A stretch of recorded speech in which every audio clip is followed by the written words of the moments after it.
ખેડા જિલ્લાના વડા મથક નડિયાદમાં આજે વહેલી સવારથી મોટા પાયે ડેમોલેશનની કાર્યવાહી હાથ ધરાઈ છે. વર્ષ 1962માં કાસ ઉપર બનાવેલી 46 દુકાનોને તંત્ર દ્વારા પીળો પંજો આપવામાં આવ્યો છે.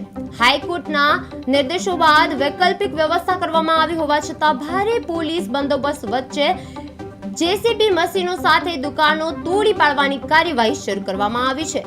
નડિયાદમાં 46 દુકાનો પર પીળો પંજો 1962ની કાસ ઉપરની દુકાનો તોડી પાડાઈ છે. 9 જેસીબી અને વિશાળ પોલીસ બંદોબસ્ત હાઈકોર્ટ બાદ કસીબા પાર્કમાં વૈકલ્પિક વ્યવસ્થા અને કમિશનરથી લઈને ડીવાયએસપી સુધી હાજરી રહી છે. હાઈકોર્ટ બાદ પાર્કમાં વૈકલ્પિક વ્યવસ્થા અને કમિશનરથી લઈને ડીવાયએસપી સુધી હાજરી રહી છે. નડિયાદમાં આપ સૌ જાણો છો તેમ સરદાર ભુવન નામની આ જે જગ્યા છે એ આખું બિલ્ડિંગ જર્જરિત હતું. સમય પણ થઈ ગયો હતો અને બેઝ વગરનું આ બાંધકામ લાંબા સમયથી ઊભું હતું.